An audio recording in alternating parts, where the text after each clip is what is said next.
Alors, bonjour chers amis et bienvenue à un autre cours de monde contemporain. Alors, Zoom sur Zoom, les points chauds et aujourd'hui, on parle de l'Empire du Milieu. Alors, l'Empire du Milieu, c'est nul autre que la Chine. Chose promise, chose due, c'est ce que je vous propose ce matin et on va le faire avec un support vidéo assez soutenu aujourd'hui par rapport aux autres cours où on avait des petites capsules vidéo généralement en fin. Aujourd'hui, ça va pas mal populer le cours de ce matin. Alors, la Chine, c'est un des grands pôles de civilisation de l'humanité. Il y a deux grands empires, dans le fond, qui ont jeté les bases du monde. D'abord, dans le contexte européen et occidental, il y a naturellement Rome, l'Empire romain, hein, vous le savez, qui, encore aujourd'hui, avec ses institutions, avec ses idées, a vraiment comme campé toute l'Europe de l'Ouest et le monde occidental, donc la population européenne ou de descendance européenne. Ça a marqué l'Afrique du Nord, ça a marqué le Moyen-Orient. Donc, Rome, vraiment, a été un empire central. Bien, au même titre, en Asie, on a un parallèle à peu près en même temps, qui est l'Empire chinois, qu'on appelle aussi l'Empire du Milieu, parce que pour eux autres, le centre de l'univers était la Chine. C'est pour ça qu'on disait que c'était le milieu du monde, c'était la Chine. Et le premier grand unificateur de ce monde est le premier empereur de Chine, qu'on appelle Qin Shi Huangdi. Petite chose à noter qui est le fun, qui est intéressante quand on parle de la Chine, quand vous rencontrez un Chinois ou que vous voyez son nom, sachez qu'on commence toujours par le nom de famille de la personne et après, on fait le prénom. OK? Fait que si je dis Xi Jinping, qui est l'actuel président de la Chine, ben Jinping est son prénom et Xi est son nom de famille. Donc, on commence par le nom de famille toujours. OK? Donc, c'est un petit détail, mais c'est le fun à savoir. Donc, ici, Qin Shi Huangdi, personnage tellement important, en fait, que, comme étant le premier unificateur de la Chine, il va laisser son nom au royaume du milieu, à la terre, à l'Empire du Milieu. L'Empire du Milieu va porter son nom. Il va s'appeler Qin, donc en l'honneur du premier empereur Qin Shi Huangdi. OK?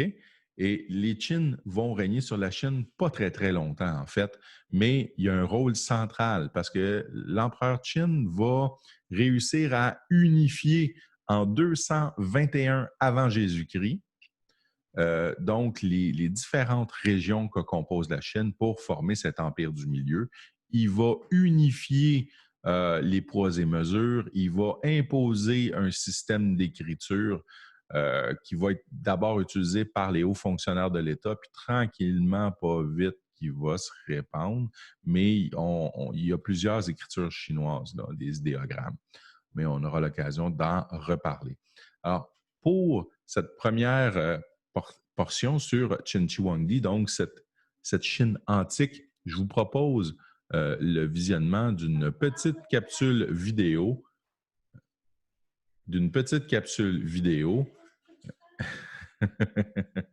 Tu fermes ça puis tu recommences. Donc, ce que je vous propose... Donnez-moi un instant. Donne-moi ça, s'il te plaît. C'est les hasards d'avoir Fiston à proximité. Alors voilà, c'est parti, mon ami. Et donc, ce que je vous propose pour commencer, c'est le visionnement de cette petite capsule sur l'histoire du premier empereur de Chine, que je vais vous mettre dans un instant. Là, je suis en train de... Oups. Alors, voilà, c'est parti. S'il y a des problèmes avec le son ou l'image, vous m'en faites part, s'il vous plaît, chers élèves. Et c'est...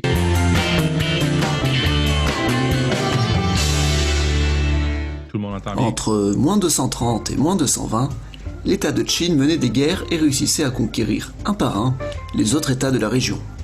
En moins 220, après avoir dominé toutes les régions et unifié les États, Qin Shi Huang, le monarque de l'État de Qin, se proclame empereur. Il fonde l'empire Qin, qui donne son nom à un tout nouveau pays. La Chine, avec pour capitale Xianyang. La Chine impériale est donc gouvernée par la dynastie Qin. Pendant cette période, Qin Shi Huang va tenter d'harmoniser les systèmes de poids et mesure dans les diverses régions. Le système administratif est centralisé, le système judiciaire devient plus sévère, une monnaie unique est mise en place, bref, la Chine devient un État unique. Il est important de préciser que la notion de Chine n'existe pas vraiment à l'époque, et que localement, ce qu'on nomme Chine, en Occident, a toujours été nommé en fonction de la dynastie au pouvoir. Du coup, la Chine était appelée État de Qin à l'époque, ou Royaume de Qin. En moins 214, la Chine continue les conquêtes de l'État de Qin et s'étend vers le nord, rencontrant les barbares mongols. Des murailles sont construites à partir, sûrement, d'anciens vestiges muraux préexistants et qui vont former la future Grande Muraille de Chine, ou du moins dans sa version antique. En moins 210, Qin Shi Huang meurt. Son fils, Qin Hershi, devient empereur de Chine. Mais le pays est instable et une guerre civile commence avec de nombreuses rébellions. Alors que la guerre civile fait rage, Qin Hershi, qui n'arrive pas à contrôler le pays, décide de se suicider en moins 207. En réalité, Qin Hershi déjà ne contrôlait plus grand chose après la mort de son père. Il était très jeune et avait peu d'influence au sein de la cour. Si Ying prend le pouvoir en moins 207, toujours en tant que membre de la dynastie des Qin. C'est donc le ministre Cao Cao qui est considéré comme détenant le pouvoir. Il se fait cependant tuer par Si Ying. C'est Liu Bang qui mène une armée révolutionnaire et qui arrive à faire tomber Ying dès moins 206. Il prend la capitale qui est Xianyang, et ce grâce aux armées de Xian Yu, un autre chef des rébellions. La Chine est ainsi subdivisée en plusieurs provinces, parmi elles la province Chu et la province Han. Liu Bang gouverne la province Han, Xian Yu gouverne la province Chu. Ces deux provinces font référence aux anciens États avant l'unification de la Chine. Liu Bang et Xian Yu ont collaboré pour pouvoir combattre les armées des Qin. Les deux anciens alliés vont finir par se faire la guerre, en effet, les deux veulent utiliser leur armée pour dominer l'entièreté de la Chine. C'est le début de la guerre Chu-Han, une guerre civile au sein de la Chine. En moins 202, après 5 années de guerre civile, les armées de Liu Bang réussissent à défaire celles de Xian Yu, une bonne fois pour toutes, lors de la bataille de Gaixia. Liu Bang se proclame ainsi empereur de Chine, et comme il est originaire de la région de Han, il nomme sa dynastie la dynastie Han. Il change aussi son nom pour devenir l'empereur Han Gaozu. Une fois la Chine à nouveau en paix, la dynastie Han doit mettre en place la sûreté de l'État en continuant à protéger les frontières nord qui sont en proie aux tribus mongoles. Alors que la dynastie Qin n'avait duré que 14 ans, la dynastie Han, elle, va durer bien plus longtemps. Entre-temps, le sud de la Chine était devenu indépendant, formant le royaume de Nanyu depuis moins 206. C'est un royaume chinois du sud qui avait conquis des territoires peuplés par des peuples du Vietnam et dont la capitale devient Panyu. Durant le 2e siècle avant Jésus-Christ, la Chine va tout faire pour imposer son influence sur le petit royaume de Nanyu qui finira par céder vers moins 111. La Chine récupère ainsi la ville de Panyu qui deviendra la ville de Canton. La Chine est vers moins 100 sur tout le littoral pacifique de l'Asie orientale jusqu'à la péninsule coréenne. Pendant cette même période, la Chine est aussi en guerre contre les Mongols au nord. On parle de la guerre Han-Xiongnu, qui se terminera vers moins 100 ou moins 90 environ. Les Chinois créeront même un protectorat à l'ouest, qu'on appelle le protectorat des régions de l'ouest. À la toute fin du 1er siècle avant Jésus-Christ, la Chine peut se considérer comme étant un des pays les plus peuplés au monde, aux côtés de l'Empire romain. Regardons un petit peu les pays présents dans la région à ce moment-là. La Chine est un grand pays gouverné par la dynastie Han. Au nord, il y a des tribus mongoles. C'est une confédération de tribus nomades qui forment le Xiongnu. Dans la péninsule coréenne, il y a une multitude d'états de langue coréenne. Dans l'archipel japonais, on trouve le royaume Yamatai. Ailleurs dans la région, il n'y a pas vraiment d'état. Cependant, la Chine est en contact avec le reste du monde grâce à la route de la soie, qui permet le transport de marchandises vers l'Inde, puis vers le monde occidental. La route de la soie s'est développée à partir du 1er siècle avant Jésus-Christ. Mais en 9 après Jésus-Christ, Wang Mang, un homme de la cour impériale, qui avait réussi à devenir Premier ministre, arrive à se faire passer pour l'empereur. Il crée une nouvelle dynastie, qu'on appelle la dynastie Xin, c'est-à-dire la nouvelle dynastie. En 17 après Jésus-Christ, une grande inondation du fleuve Jaune touche la Chine et des révoltes éclatent, notamment la révolte des sourcils rouges. Wang Mang meurt en 23 et est remplacé par un membre de la dynastie Han à nouveau. Mais Lu Xun, qui est le nouvel empereur Han, subit lui aussi les révoltes et se fait tuer en 25. Liu Xiu, toujours un Han, arrive à reprendre le pouvoir et à calmer le pays. La dynastie Han est à nouveau remise en place. Il décide de déplacer la capitale qui devient Luoyang, car la précédente capitale avait été saccagée. En 94, la Chine attaque le nord où se trouvent les Mongols qui sont eux-mêmes en guerre entre eux. Chez les Mongols, les Xianbei prennent le pouvoir sur les Xiongnu. Les Chinois tentent aussi de conquérir quelques morceaux de la péninsule coréenne, où se trouve le royaume de Koguryo. Le royaume de Koguryo a donné le nom Corée. Au IIe siècle, la Chine va commencer à s'affaiblir. Au nord, le Xianbei va se développer, c'est un pays peuplé par des Turco-Mongols. En 160, le nord de la Chine commence à s'émanciper avec les tribus Qiang. De plus, les souverains sont de plus en plus jeunes. Liu Hong devient empereur à l'âge de 12 ans, ce qui fait que la cour fut totalement corrompue et profita de son jeune âge. Après quelques années, c'est dans ce cadre très instable que la rébellion des Turbans jaunes voit le jour en 184. Les rébellions vont continuer. Liu Hong va mourir jeune en 189 et c'est Han Xiandi qui va lui succéder indirectement sans réellement détenir le pouvoir. En 189, Cao Cao est le premier ministre de Xiandi. C'est lui qui va le manipuler. Cao Cao va notamment s'occuper d'arrêter la rébellion des Turbans jaunes vers 193. Il arrivera à estomper le mouvement et à récupérer certains rebelles vers son armée. En 220, après de nombreuses guerres, Cao Cao arrive à dominer le nord du pays et fait abdiquer l'empereur Xiandi. Mais Cao Cao meurt la même année, c'est son fils, Cao Pi, qui lui succède et récupère le trône et devient empereur de Chine.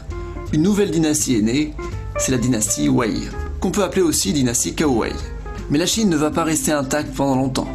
Elle est très instable, d'autres gouverneurs désirent du pouvoir, et cela va entraîner la chute de cet empire qui aura duré près de 4 siècles.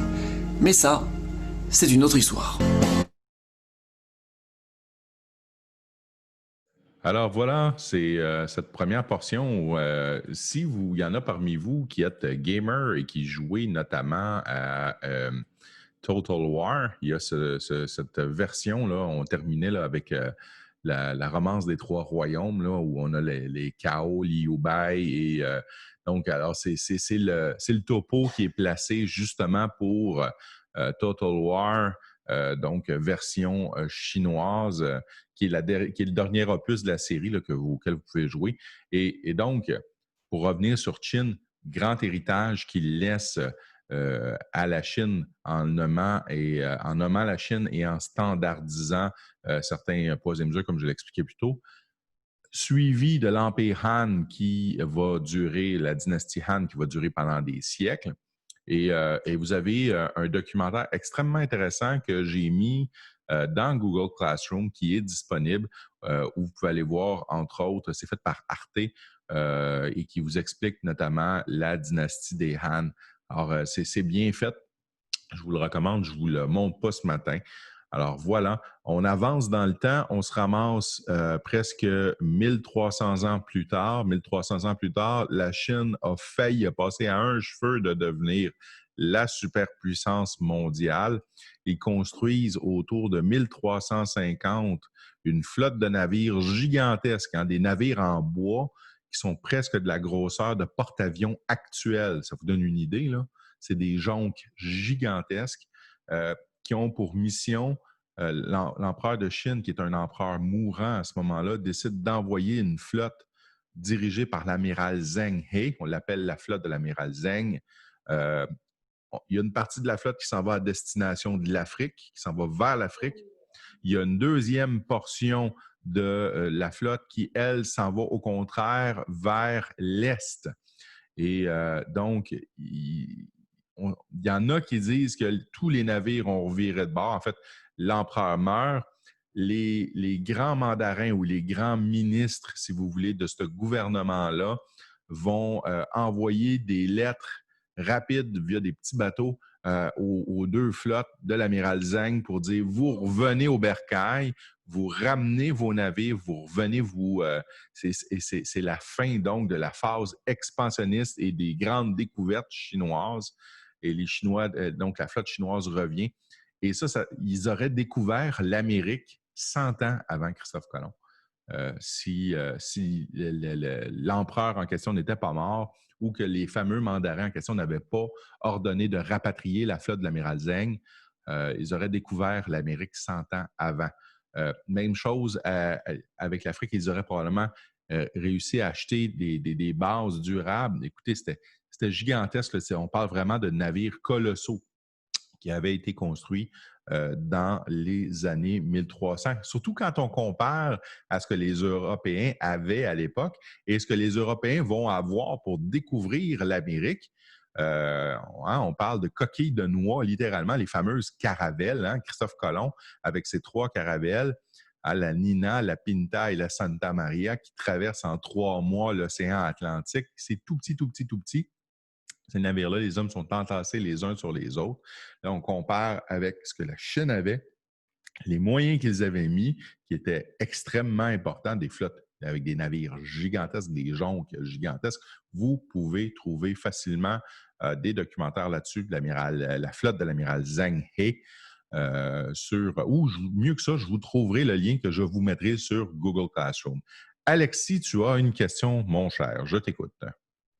Fait que là, on nous dit qu'il y avait les Vikings qui auraient découvert l'Amérique. Puis là, après, il y a les Chinois qui ont failli découvrir l'Amérique. Les Vikings se sont vraiment rendus. Écoute, on le sait parce qu'on a à Terre-Neuve, donc à Lens-au-Foulon. Et aujourd'hui, on pense que les Vikings sont allés beaucoup plus loin que simplement à Lens-au-Foulon puis au Labrador. On pense qu'ils ont descendu le long de la côte est américaine. Il y en a certains qui parlent qu'ils seraient allés aussi loin que la Géorgie. Il y en a même qui ont évoqué la Floride. Donc, les Amérindiens, ce n'était pas la première fois qu'ils entraient en contact avec des Européens lorsque Christophe Colomb découvre l'Amérique. Ça avait été déjà fait précédemment. D'ailleurs, il y a des récits chez les Amérindiens où on parle d'hommes blancs, barbus. Là. Il y en a même qui ont parlé jusqu'au Mexique. J'ai déjà entendu une histoire jusqu'au Mexique. Notamment, il y a la légende de Quetzalcoatl, ce roi aztèque. En fait, c'est proto-aztèque. Donc, c'est avant l'Empire aztèque où il y aurait eu cette espèce de roi, un homme-dieu à la peau blanche barbue. Vous savez, les Amérindiens et en particulier en Amérique centrale et en Amérique du Sud sont imberbes. Ils n'ont pas de poils d'en face. Et le peu qu'ils en ont, généralement, ils se découragent en mettant dès l'adolescence, ils vont se mettre de la chaux dans le visage pour brûler les espèces ce qui fait pousser la barbe, finalement. Donc, pour le peu de poils qu'ils ont, mais règle générale, ils sont imberbes. Or, on a cet homme-là, et selon l'histoire, il est à la peau blanche comme le lait, et il est barbu, et c'est un roi, et c'est un dieu vivant.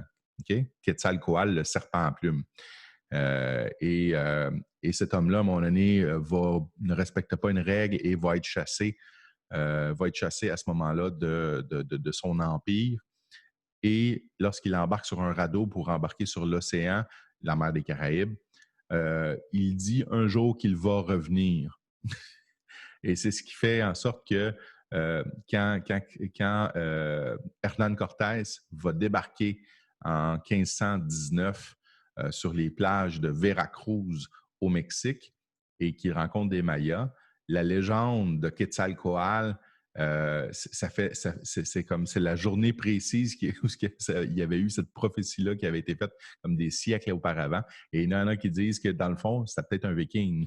Quetzalcoatl, c'était peut-être un homme ordinaire, mais c'était un viking qui vivait comme un roi parce qu'il y avait des avantages technologiques sur les autres qui n'avaient pas découvert le fer, par exemple, alors que les Vikings avaient une maîtrise extrêmement avancée de la métallurgie.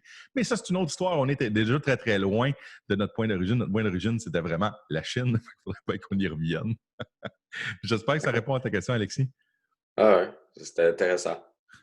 Il y a tellement d'affaires, puis de théories aussi, là, parce que c'est des choses qu'on n'est pas capable de démontrer, mais on peut faire des liens historiques, puis à un moment donné, on est capable de broder quelque chose qui peut devenir comme vraiment très, très véridique. OK? Donc, oui, on le sait qu'il y a eu de nombreux explorateurs, mais la Chine a failli effectivement conquérir le monde à ce moment-là. Écoute, il y avait une avance technologique à l'époque que les Européens n'avaient pas encore. Donc, ça aurait pu donner une avance. Mais l'amiral Zheng, comme je te dis, sa flotte va être rapatriée et fin de l'histoire. Et c'est l'Empire du Milieu, c'est le centre du monde. Et pour les grands mandarins, pas besoin d'aller courir ailleurs. C'est au reste du monde à venir dans le milieu, qui est le centre du monde. qui est la Chine. Et le centre du monde, c'est la cité interdite. Hein? Donc, ce fameux palais donc des empereurs de Chine. On traverse les siècles. On va arriver avec, vous savez, en Europe, parallèlement, il y a les grandes découvertes qui se font dans les années, fin des années 1400, mais surtout les années 1500, début des années 1600, l'époque moderne. Et là, l'Europe va se mettre à découvrir aux quatre coins de la planète, va établir des liens, vont se créer des colonies. L'Angleterre va aller près de la Chine, vont aller même forcer la Chine à faire du commerce avec eux. Il va y avoir la guerre des Boxers en 1898. Je fais vraiment un survol très, très rapide là. Hein. Ce que je suis en train de vous expliquer, tout ce que je suis en train de vous expliquer, c'est des cours et des cours. Là.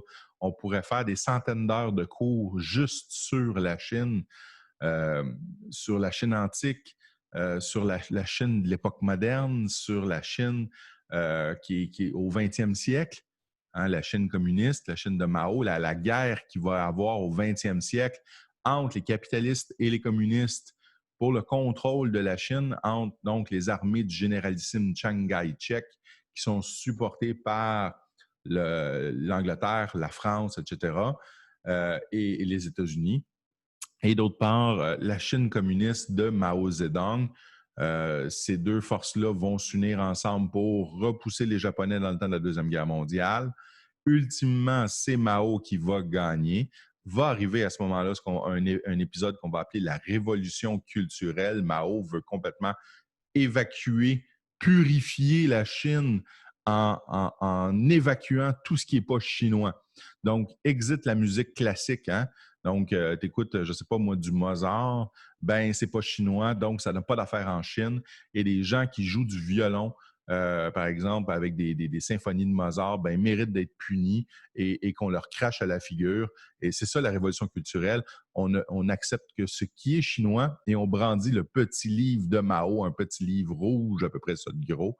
Et c'est tout le credo communiste de Mao Zedong qui est contenu dans ce livre-là. OK, là, on est dans les années 1960. Vous voyez que je fais des gros bonds dans le temps. Je n'ai pas le choix. On ne fait aujourd'hui qu'un simple survol et le but, encore une fois, c'est monde contemporain, donc de parler de ce qui se passe à l'heure actuelle. Vas-y, Alexis. Vous avez dit que les Chinois voulaient supprimer tout ce qui était pas chinois. Oui. C'est comme un peu comme actuellement avec les Ouïghours. Genre, non. Ben en fait, c'est parce qu'officiellement, la Chine ne reconnaît pas, pour eux, l'islam n'est pas une religion acceptable.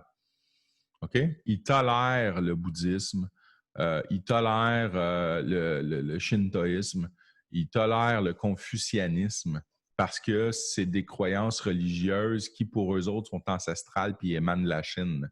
Pour eux autres, les Ouïghours et l'islam, c'est une religion étrangère et ils n'acceptent pas ce dogme-là chez eux. Ils n'en veulent pas. OK? Parce que, effectivement, c'est pas chinois. Ouais, fait oui, on pourrait établir un parallèle avec la révolution culturelle, peut-être. C'est peut-être quelque chose qu'on pourrait faire, effectivement. La Chine est donc, pendant de très longues périodes, considéré comme un pays du tiers-monde, par après un pays en voie de développement. C'est le pays le plus populeux sur la planète Terre. Je suis allé voir ce matin sur les statistiques là, selon l'ONU. On parle de presque 1,392 millions d'habitants, presque 1,4 million. 1,4 milliard, excusez-moi. 1,4 milliard d'habitants. C'est la deuxième économie sur la planète Terre. Il y en a qui disent que c'est la première. C'est sur le bord, ils sont sur la transition, mais quand on regarde au niveau des possessions, les Américains sont encore loin en avant. Là. Puis au niveau de l'influence, les Américains sont encore très, très loin en avant par rapport à la Chine. Okay? Mais la Chine est en train de détendre donc sa toile pour essayer de contrôler le monde. Et là, les gens disent, oui, la Chine est communiste, gouvernement communiste totalitaire, c'est exact. Par contre, il y a eu une ouverture à l'économie de marché, donc c'est plus une économie communiste au sens classique du terme. Okay? Parce que l'économie communiste, au sens classique du terme, c'est toute la possession de la terre, par exemple, de l'immobilier appartient à l'État. Alors, eux, c'est encore comme ça, mais ils laissent une petite ouverture à l'entreprise privée pourvu qu'elle soit sous contrôle d'intérêts communistes, donc de gens très haut placés dans le Parti communiste qui sont proches du pouvoir central, qui sont proches de Xi Jinping, l'actuel président de la Chine, qui est depuis 2 ans président à vie. Okay? Officiellement, il est là jusqu'en 2023, mais dans les faits, il peut rester au pouvoir aussi longtemps qu'il veut. Et l'autre chose, il est le premier président chinois que son nom est spécifié et sa pensée est inscrite à l'intérieur du programme politique du Parti communiste chinois. Et ça, le seul qui avait eu ça avant, c'était Mao Zedong. Et entre Mao Zedong et Xi Jinping, il y en a eu un paquet là, de leaders chinois. Et eux, ils étaient simplement des leaders ordinaires. Alors, Xi Jinping s'est élevé au-dessus de ça. C'est tout un personnage. Et ce que je vous propose dans les prochaines minutes, c'est encore une fois de visionner une autre petite capsule vidéo qui vous parle de qui est Xi Jinping. Alors, il y a une version longue de Arte. Je ne voulais pas vous mettre celle-là parce que je trouvais qu'elle était trop longue. Je vous en propose une plus courte. Voyons, maudine. Attends, je vais juste l'arrêter. Voilà. Et là, je vous mets ça sur le champ. Alors, je vous mets ça. Voilà. C'est parti. Le nom du président Xi Jinping est inscrit dans la charte du Parti communiste chinois. Seul un dirigeant avait eu cet honneur de son vivant, Mao Zedong. Quelques mois plus tard, Xi Jinping franchit une nouvelle étape en supprimant de la constitution chinoise la limitation de la présidence à 2 mandats. Désormais, rien ne l'empêche de rester président à vie. Alors, comment Xi Jinping est-il devenu aussi puissant? Déjà, il est plutôt né au bon endroit, puisque Xi Jinping est ce qu'on appelle un prince rouge, autrement dit, un fils d'eux. À sa naissance, en 1953, son père est un vice-premier ministre du régime de Mao Zedong qui dirige le pays depuis 1949. Mais les choses tournent mal. Dans les années 60, Mao désigne le père de Xi Jinping comme un ennemi du peuple et il est écarté du pouvoir. 4 ans plus tard, la grande folie de la révolution culturelle est déclenchée et la famille Xi est ciblée. Une des sœurs de Xi Jinping se suicide et lui-même est envoyé à la campagne en rééducation. Mais cela va finalement lui réussir. Pendant cette période, Xi Jinping lit beaucoup, il s'intègre et finit par entrer au Parti communiste après de nombreux refus. Aujourd'hui, il a fait de cet épisode un argument politique. Il y a même un musée dans la ferme où il a vécu et il revendique cet héritage populaire.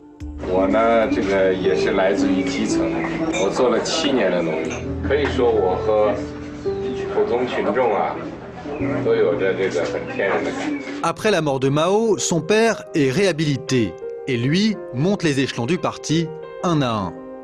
Premier secrétaire du district de Zhengding, gouverneur du Fujian, secrétaire du parti au Zhejiang, membre du comité permanent du parti, vice-président de la République, secrétaire général du parti et enfin président de la République. Mais Xi Jinping n'est pas n'importe quel numéro 1.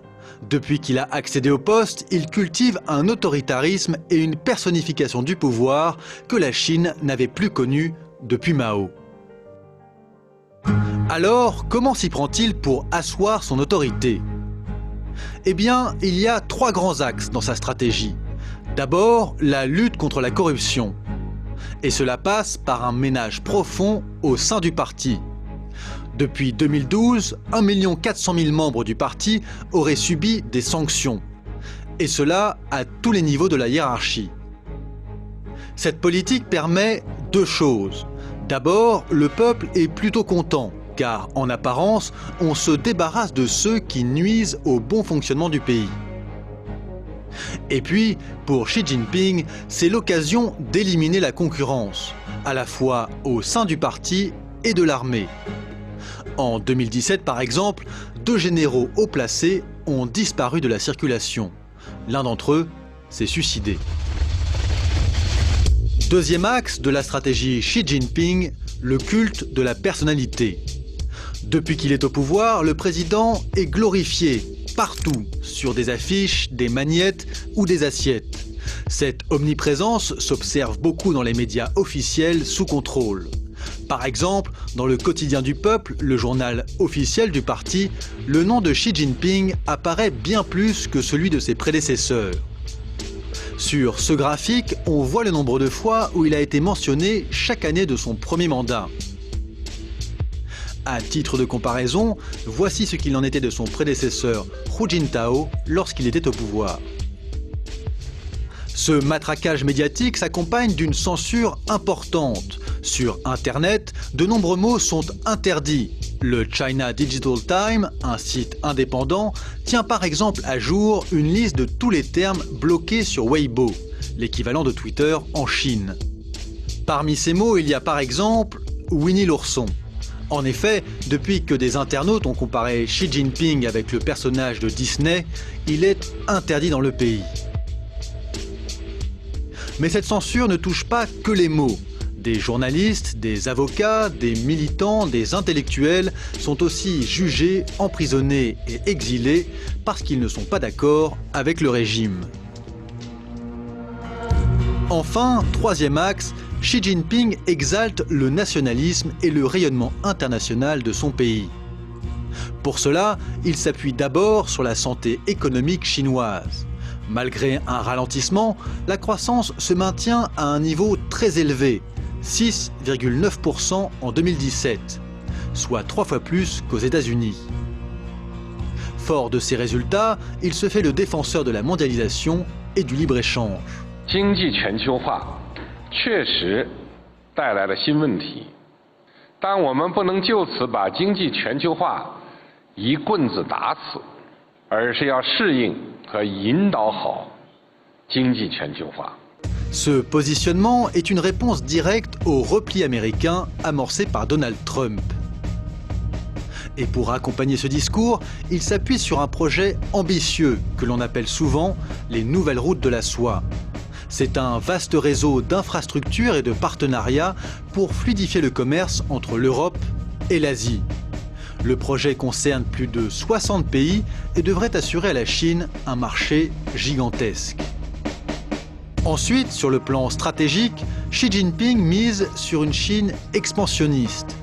C'est lui qui a fait installer la première base militaire chinoise à l'étranger, à Djibouti, en Afrique. Et c'est aussi lui qui multiplie les constructions sur différentes îles en mer de Chine pour appuyer ses revendications territoriales. Au bout du compte, là où Mao Zedong militait pour une révolution permanente et un certain chaos, Xi Jinping est plutôt un obsédé de l'ordre et de la discipline.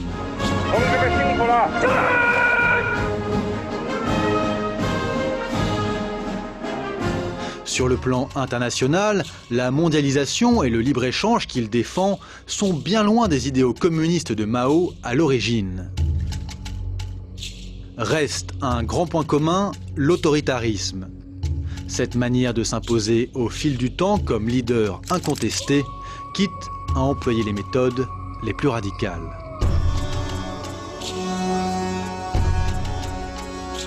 Alors, moi, où je suis pas d'accord, c'est simplement sur la fin, là, quand on nous parle d'autoritarisme. Moi, à mon sens, l'autoritarisme désigne vraiment des juntes militaires, des régimes, par exemple, comme, je cherche un parallèle, là, mais par exemple, en Afrique, les dictateurs en Afrique, c'est de l'autoritarisme. Ici, c'est du totalitarisme. Totalitarisme, c'est une forme d'autoritarisme, mais de gauche au lieu de droite. L'autoritarisme, c'est la droite. Le totalitarisme, c'est à gauche. Et ici, c'est à gauche. Donc, Xi Jinping est un leader totalitaire et non autoritaire. Il y a une distinction.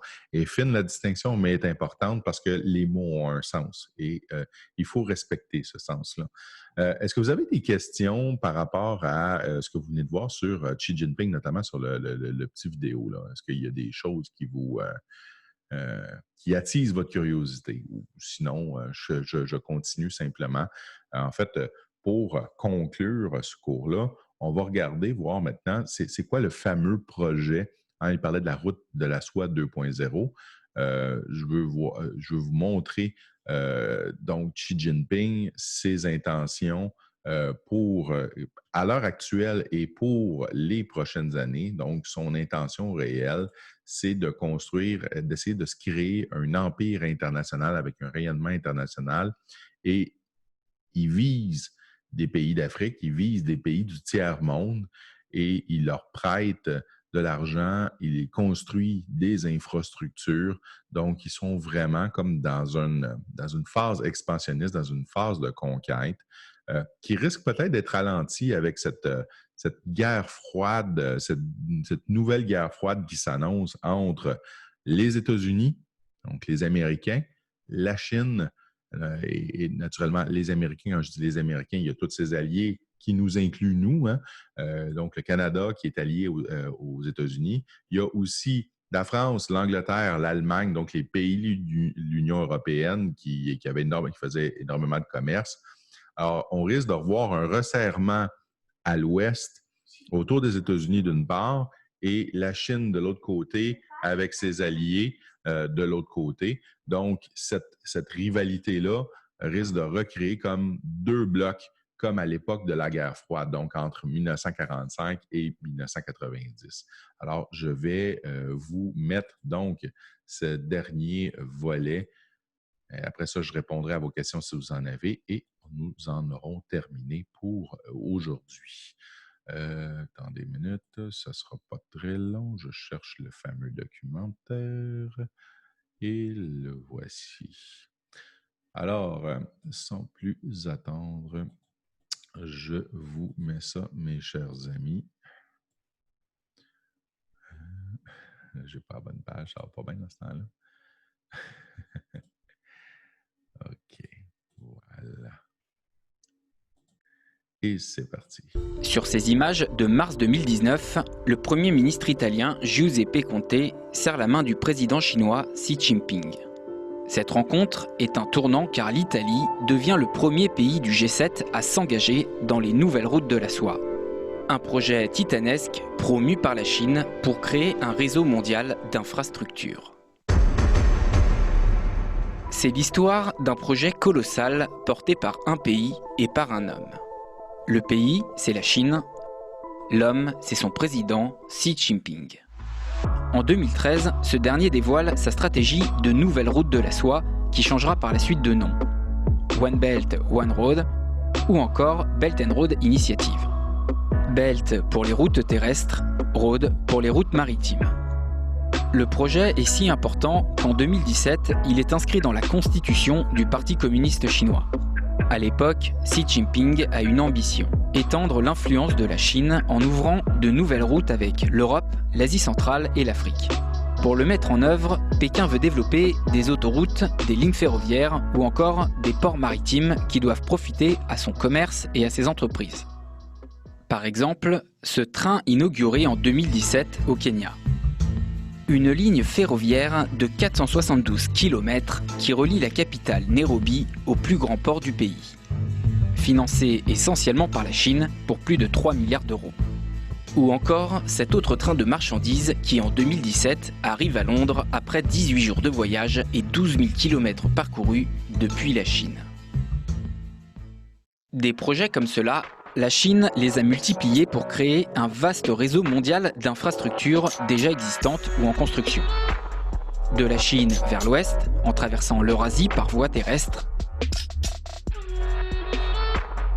et l'océan Indien par voie maritime.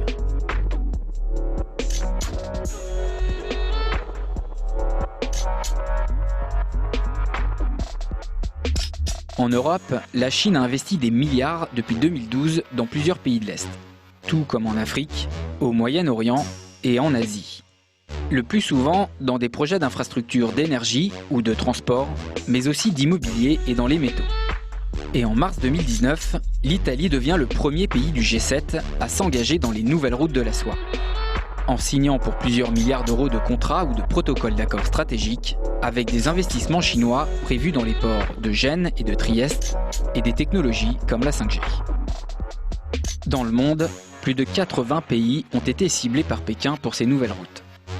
Ensemble, ils représentent le tiers de la richesse mondiale et 41% du commerce mondial.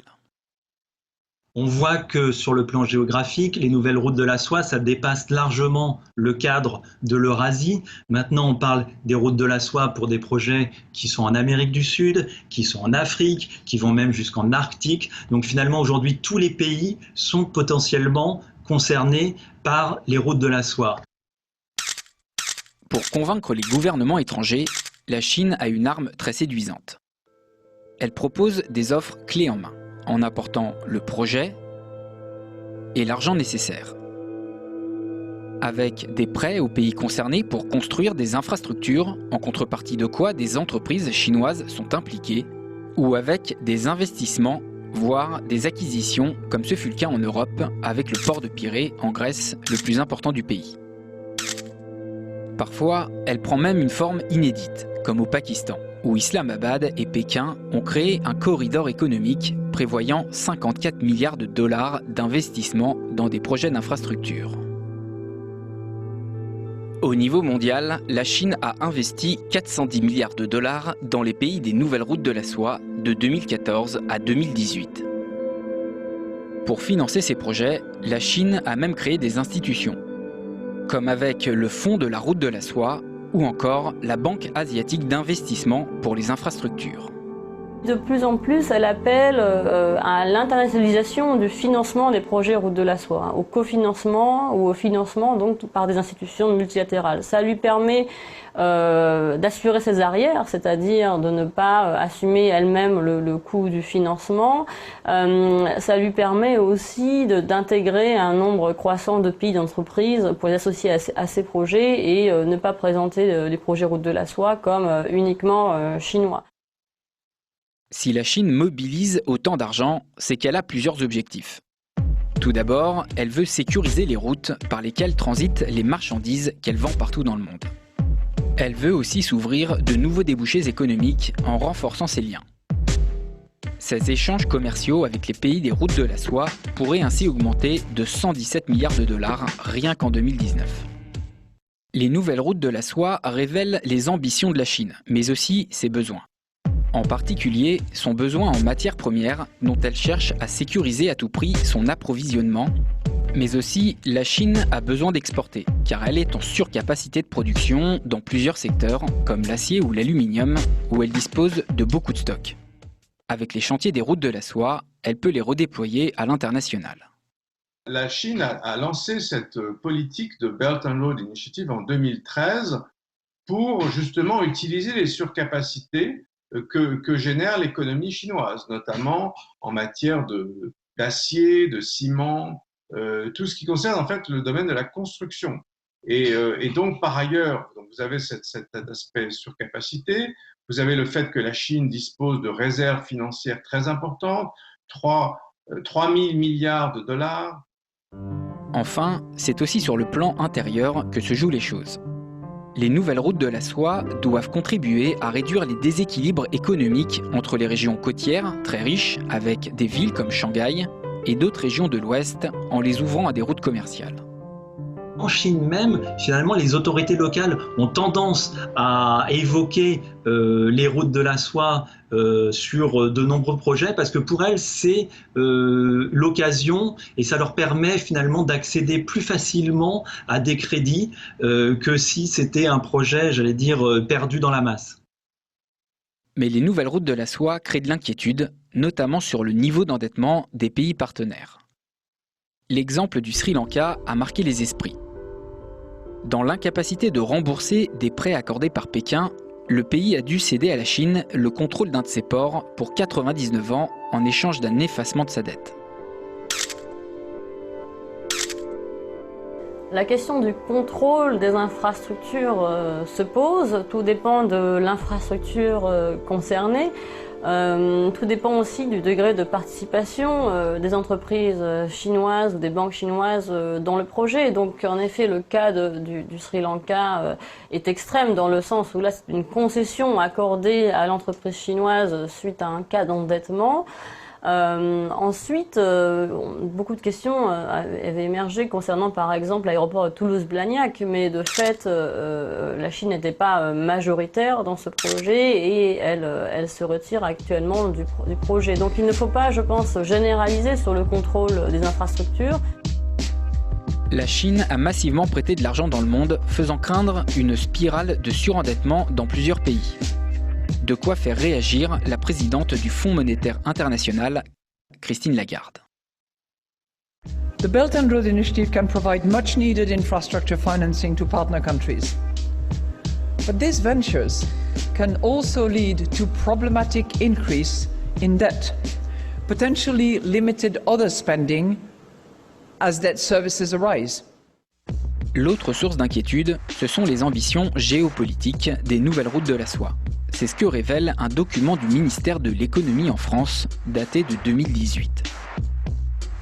Cette initiative, dans les faits pragmatique et évolutive, est l'expression d'une stratégie globale qui permettrait de réduire les vulnérabilités géopolitiques de la Chine, d'accroître la capacité de projection de sa puissance, d'abord économique.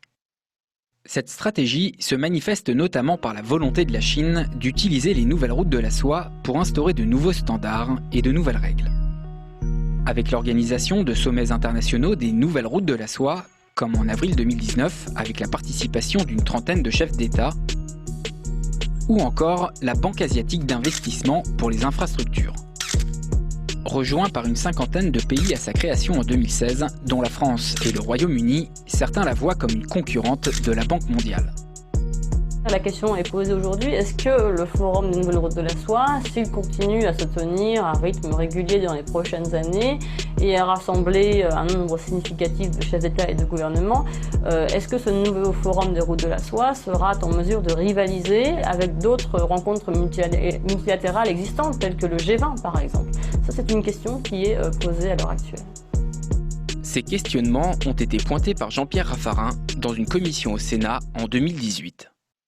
Dans la politique française, et notamment, je dirais, à la direction du Trésor et à Bercy, on a le sentiment qu'il faut être extrêmement vigilant parce qu'il y a un risque fort d'une mondialisation à la chinoise avec un projet de cette nature et notamment d'avoir des risques où les règles qui seraient imposées dans ces différents projets soient des règles chinoises qui viendraient remplacer les règles précédentes qui étaient des règles notamment de l'OMC ou de toute forme de partenariat et de traités qui sont des traités qui aujourd'hui fixent les règles. Puis il y a la seconde réticence qui est de voir que sur un plan géopolitique, la Chine peut avoir des actions qui peuvent contribuer, par exemple en Europe, à une sorte de division de l'Union européenne. Face à ces inquiétudes, le Parlement européen a réagi en donnant son feu vert à un mécanisme de surveillance des investissements étrangers en Europe dans les secteurs sensibles.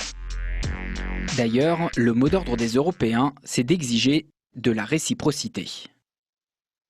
Si ce sont des routes, elles ne peuvent être univoques. Elles ne peuvent être des routes d'une nouvelle hégémonie qui viendront en quelque sorte mettre en état de vassalité les pays qu'elles traversent. Deutschland will sich da auch einbringen, der One Belt, One Road Initiative, also der Seidenstraße. Ich glaube, es ist ein sehr wichtiges Projekt.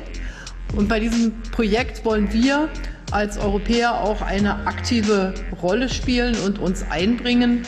Und das muss dann zu einer gewissen Reziprozität. Ça, c'est pour l'économie.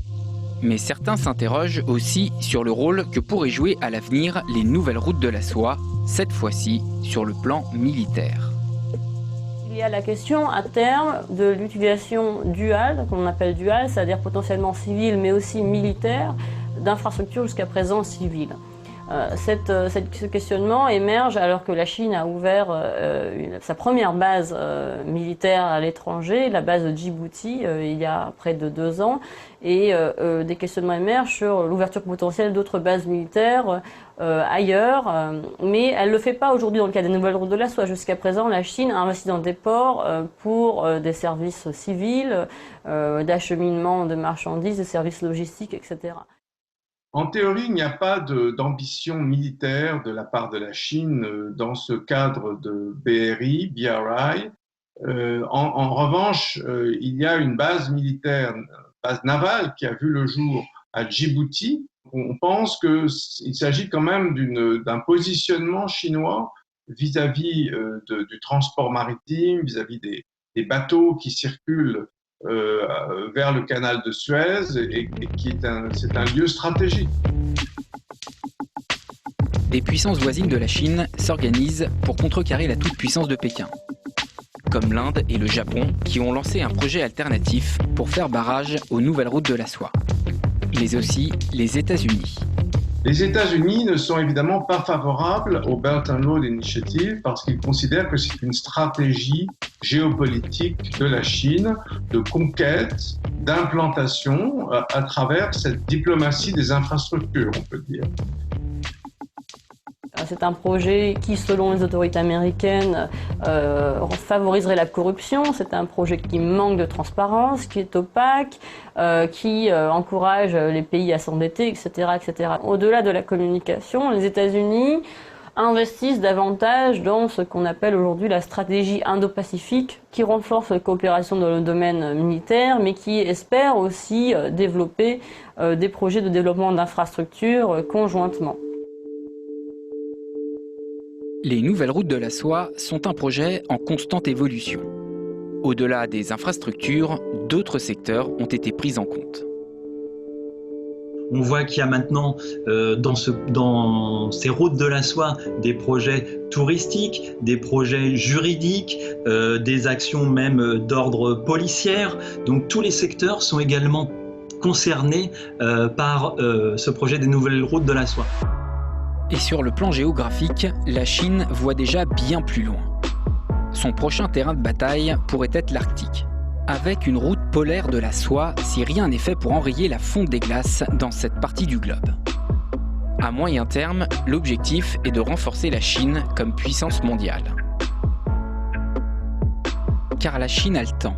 Les nouvelles routes de la soie sont un projet d'ici 2049. Une date qui ne doit rien au hasard. Cette année-là, ce sera alors le 100e anniversaire de la création de la République populaire de Chine.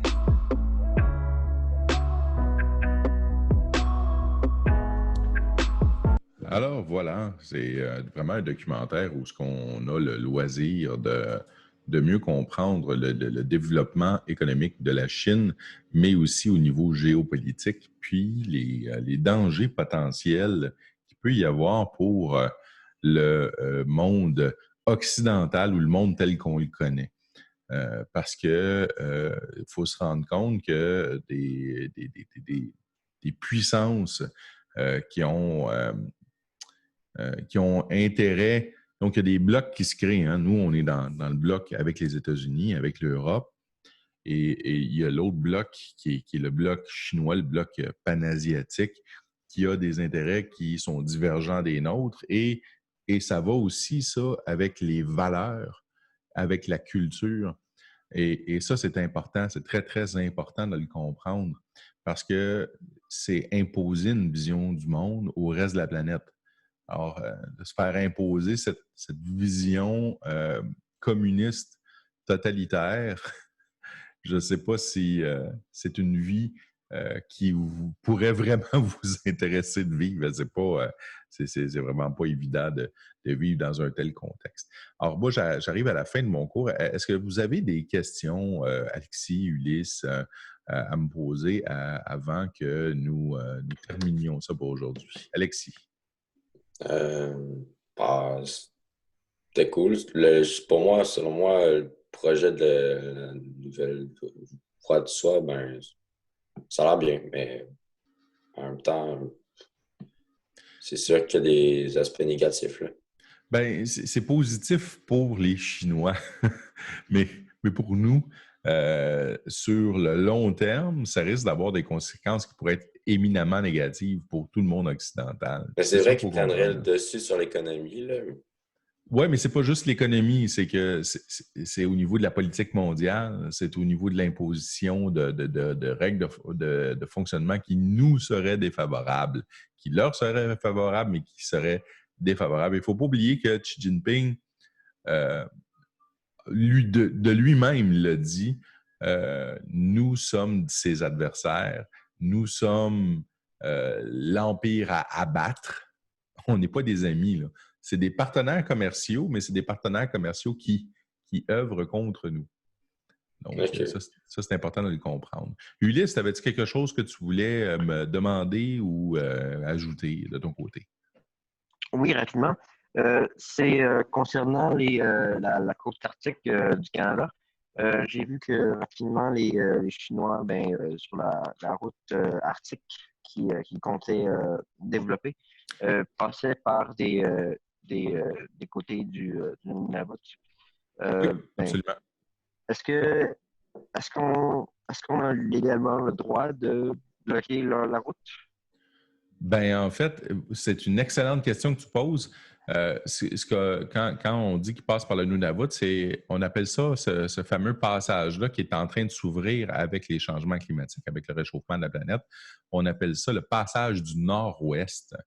Et donc, il y a un paquet de pays là, qui regardent ça avec des signes de pièce à la place des yeux et qui ont pour ambition donc de le faire leur. Mais il faut savoir qu'effectivement, tu as raison de le dire, c'est au Nunavut, c'est en territoire canadien, là, de façon très, très claire et très, très nette. Nous, ce qu'on aurait intérêt à faire, c'est de faire, si le Canada n'est pas en mesure de défendre ce passage-là par lui-même, de se faire aider des États-Unis pour le faire. Et donc, de s'assurer à ce moment-là que cette route-là, qui risque de devenir extrêmement importante, hein, parce que là, présentement, si on veut passer de l'Atlantique au Pacifique, il y a 2 places sur la planète Terre pour le faire. Il y a soit le détroit de Magellan, comme complètement en bas de la Terre de Feu, là, au bout de l'Amérique du Sud. Et l'autre endroit, c'est le fameux canal de Panama qui a été construit donc à la fin des années 1800. C'est les 2 seuls endroits par lesquels on peut passer de l'Atlantique au Pacifique. Or là, on aurait... Et donc, il faut parcourir des centaines, des milliers de kilomètres, donc il faut faire de détours pour aller à destination.